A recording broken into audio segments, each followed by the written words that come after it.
In the heart of Abuja, a house that had been empty for 15 years, a house where every previous tenant had either gone mad or died mysteriously, came alive again.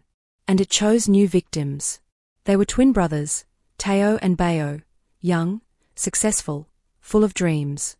But they didn't know the house had been sealed by blood, cursed by a landlord who traded human lives for power. From the moment they moved in, things were never the same. One by one, the house began to take everything they loved. This is the true story of the haunted house no one dared to live in, until they did. Bayo and Teo were twin brothers, born together, raised together, and now 30 years old. Bayo was calm and calculated, a respected accountant in Abuja. Teo, his louder half, ran a booming tailoring business that catered to top clients. Everyone admired how close they were. They lived, worked, and even dated together, Bayo with Ifeoma, a pretty, ambitious woman, and Teo with Cynthia, sweet and strong-hearted. Life was good. So they thought. They wanted a fresh start. A place of their own. Somewhere peaceful. But house hunting in Abuja was war. Every place the agent showed them was either overpriced, falling apart, or in neighborhoods that felt like a death trap. Just when they were about to settle for a cramped, smelly flat, the agent whispered, "I have one last house, but it's different."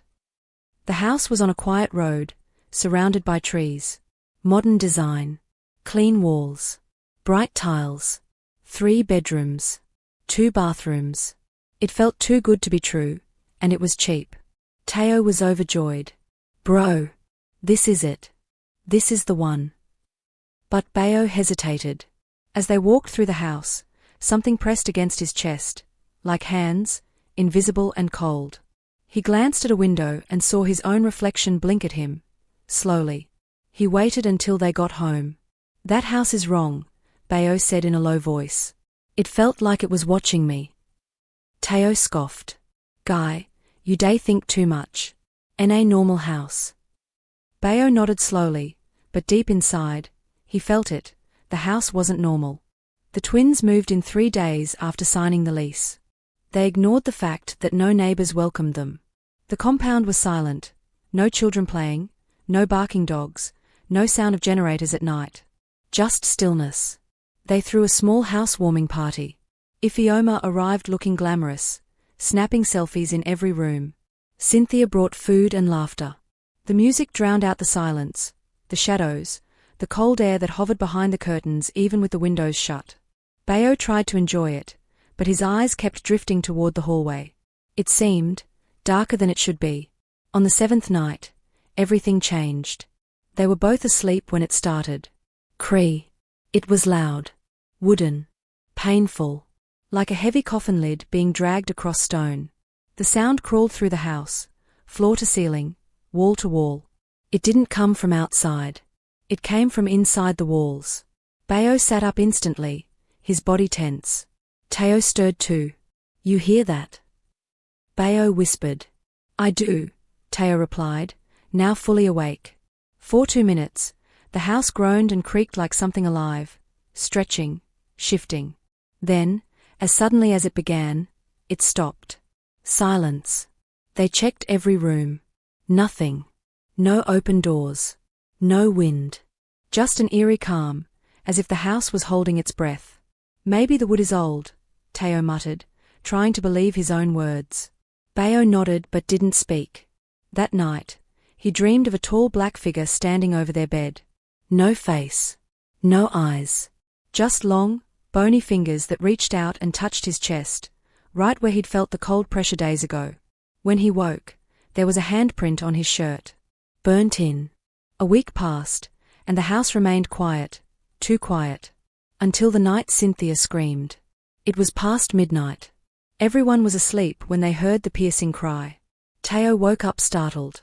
Cynthia was sitting up, gasping for breath, clutching her throat like invisible hands were still choking her. Her eyes were wide with terror.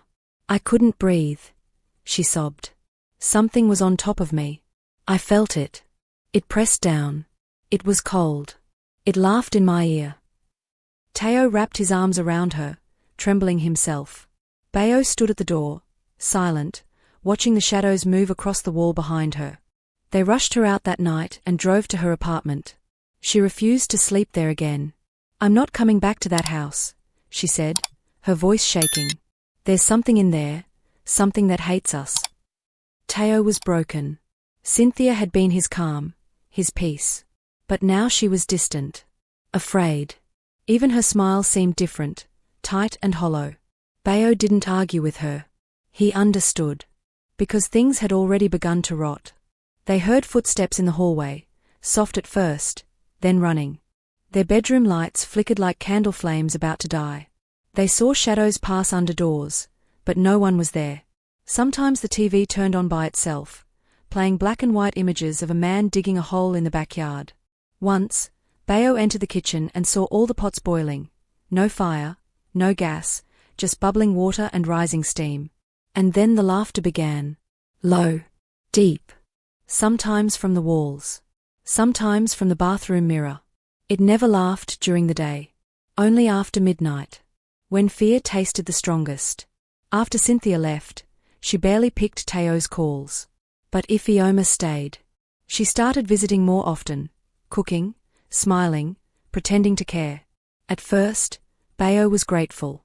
But soon, her kindness began to feel off. She never looked him in the eyes for too long. Sometimes, she'd just sit in the parlor, staring at nothing, her lips moving slightly as if whispering to someone only she could see. One evening, Bayo woke up thirsty. He walked into the kitchen, and stopped dead. Ifeoma stood in the center of the room. Alone. In the dark. Talking. To the wall. Her voice was strange, deeper than usual. The language wasn't one he knew. The air was thick with the smell of blood and something burnt. "Ifeoma?" he called, his voice trembling. She turned slowly. Her eyes were all black. No white. No light. And her smile was too wide. Inhuman. She blinked once, then her face returned to normal. "Babe," she said sweetly, "you're up." "I was just talking to myself." Bayo nodded, heart pounding. He didn't sleep that night. The next morning, she asked for money. A large amount. When he hesitated, she hissed under her breath and left angrily. By evening, her number stopped going through. She never returned. Days later, Bayo found her Instagram page. She was posting from Dubai. With another man. In one picture, her eyes were edited with red devil horns, meant to be cute. But Bayo saw it for what it was. She was never really with him. She had been feeding on him, only with him for the money. That night, the walls whispered his name in Ifeoma's voice. And then came the weeping, weeping from inside the floor. Weeping that wouldn't stop. The nightmares became real. Teo began to wake with long scratches down his back. His dreams were filled with fire and chains. Bayo would wake to find muddy footprints leading from the hallway into their room. Only, neither of them had stepped outside. One night, a loud knock came at the door. They opened it. No one. Just a dead bird, neatly placed on the mat. Eyes gouged out. Tongue missing. That was the night they decided to fight back. They called their mother, a prayerful woman from their village. She didn't hesitate. "You must pray," she said. "Go to the back of the house. Spirits tied to the land hide in the soil." So they did. At midnight, they took a lantern and a bottle of anointing oil. The backyard was overgrown with weeds. At the far end, a crooked mango tree stood. Bayo poured oil around the tree. Teo began to pray. At first, the night was still. But then, the ground began to hum. The earth shook slightly. And then, blood. Thick. Dark. Fresh blood. Bubbling up from the ground, rising between their feet. They stumbled back in horror. Then the voices started. Loud. Wailing. Screeching. "You are trapped. You cannot leave. You are ours." The blood moved like it had a mind, reaching for their feet, fingers forming in the puddle.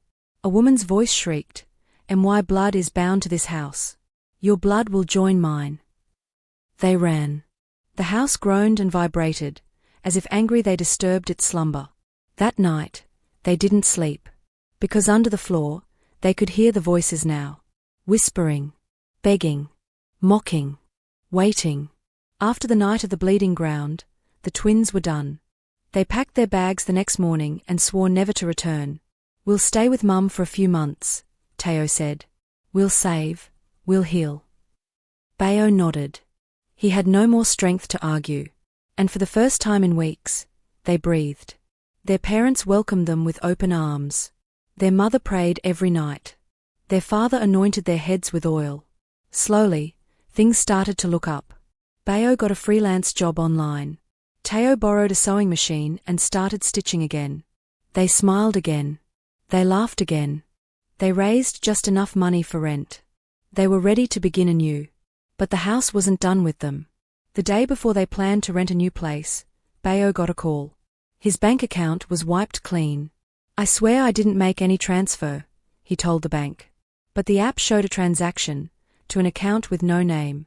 Just a blank field. That same night, Teo's new client cancelled a big contract. "I had a dream," the woman said. "Something told me to stay away from you." The twins were stunned. Within 24 hours, all the money was gone. The house hadn't touched them. But it was still holding them. 3 times they tried to leave. 3 times they were dragged back by mysterious disasters.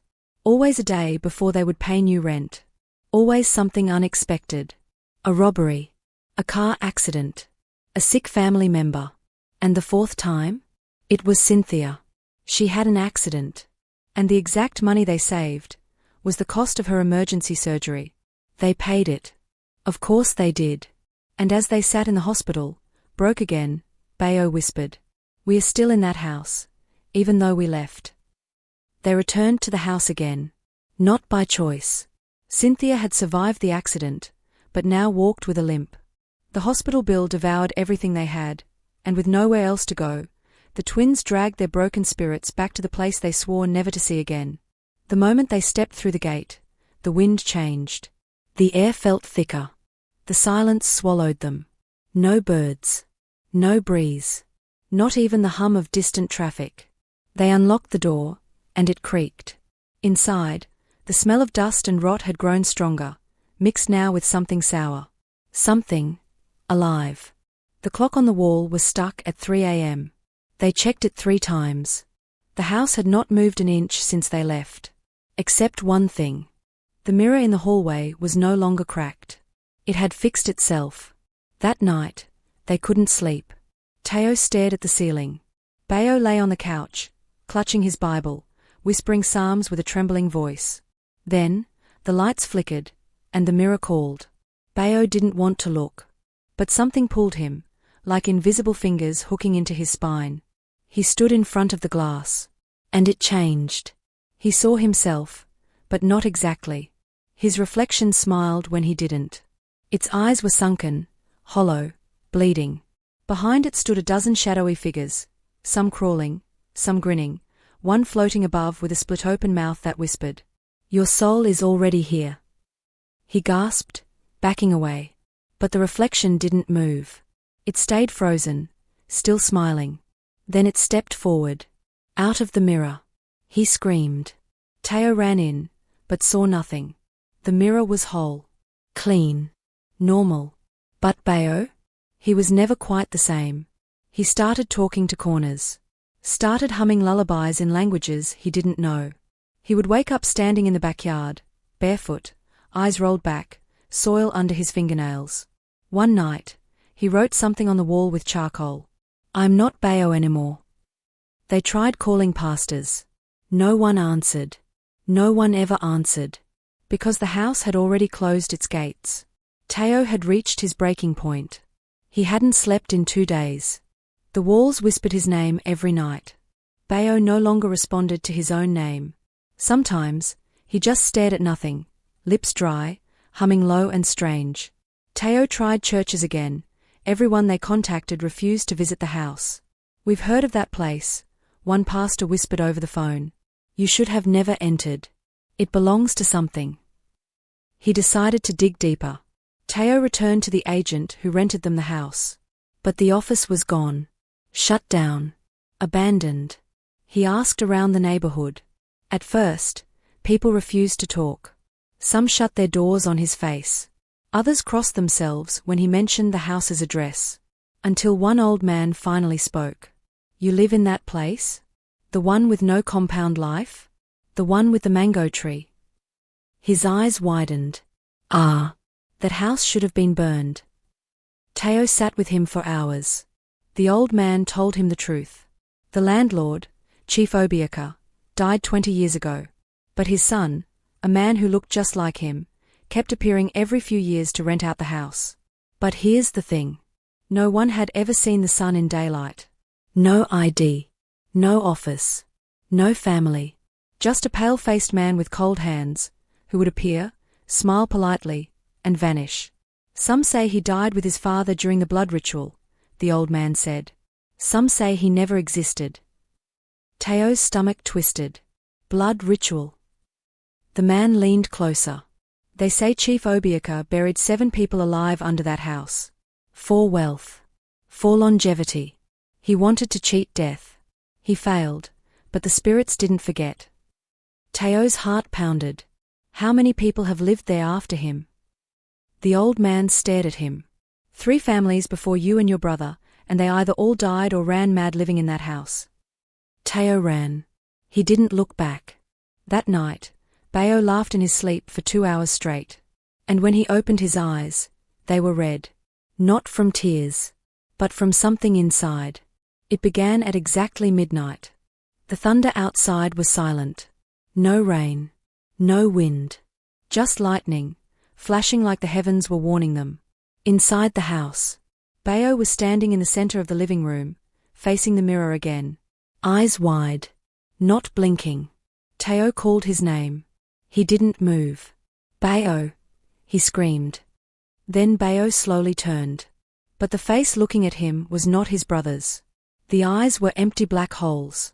The skin was pale and cracked, like old wood. A jagged smile stretched too far across his face. When he spoke, the voice was a chorus of voices. Men, women, children, all layered on top of each other. "You should have never left. Now you will never leave again." Then the lights exploded. The house fell into darkness. Teo reached for his phone. Dead. The charger was melting. The walls groaned. And then, they began to bleed. Not just from cracks this time. From the sockets, the corners, the floorboards. Thick, black-red blood oozed from everywhere. It ran down the walls like sweat. From the ceiling, it dripped slowly, then heavily, then poured. Teo screamed, slipping as blood soaked the floor. He grabbed Bayo, shook him, slapped him. "Wake up, please. Wake up." Bayo whispered, "They're inside me now." Suddenly, the furniture began to move on its own. Chairs slammed against the walls. The fridge opened and slammed shut. Over and over. The television turned on, showing grainy footage of the twins, asleep, being watched by something tall and shadowy in the corner of their room. Teo turned. And it was there. In real life. The shadow. 7 feet tall. Horned. Its face covered in stitched skin. No mouth. But it still screamed. Teo pulled his brother. They ran through the blood-soaked hallway, the floor creaking and snapping under their feet. As they reached the door, it shut itself. Locked. Chains rattled across it, sealing them in. Bayo collapsed, shaking violently, foaming at the mouth. The house was taking him. Feeding. Teo fell to his knees and screamed. He didn't know what to do. But something inside him whispered, "Don't run. Burn it." Teo dragged Bayo to the center of the living room. His brother's body convulsed on the blood-drenched floor, eyes rolled back, whispering in voices that weren't his. The house was alive. The walls pulsed like veins. The floorboards breathed like lungs. The ceiling wept. Not water. Not blood. But flesh, human skin, peeling and falling in chunks. Teo had only one choice left. He stumbled into the kitchen, slipping on the blood, grabbed a bottle of kerosene, and poured it in a circle around them. He took their mother's Bible, soaked and torn, but still breathing scripture. He struck a match. The fire rose like judgment. The walls screamed. The flames turned blue. The shadow creature emerged, arms outstretched, floating above the ground. Its face twisted and reshaped. Bayo's face, Teo's face, their mother's face, Cynthia's face, all screaming. Teo held Bayo close and shouted, "You can't have him. You can't have us." The spirit lunged. But the fire met it mid-air. There was a sound like thunder and weeping. And then, silence. Only the crackle of flames. Bayo gasped and opened his eyes. They were clear again. "I saw them," he whispered. "The ones buried under the floor, crying." Teo lifted him up. They limped out of the burning house, coughing, bleeding, covered in ash and oil. Behind them, the flames consumed everything. The house howled one last time as the roof caved in. Black smoke rose like the souls inside had finally been freed. They didn't look back. They went straight to their pastor's house and collapsed at the gate. He took them in, and for 3 days, they were prayed over. 3 days of vomiting blood, screaming in unknown tongues, sweating through curses. But they lived. And they were free. Years later, Teo and Cynthia married and had children. Bayo met a quiet, God-fearing woman who loved his scars. They never spoke of the house again. But sometimes, on cold nights, Teo dreams of blood on the walls. And Bayo? He avoids mirrors. Because every now and then, he still sees the version of himself that never escaped. Watching. Smiling. Waiting.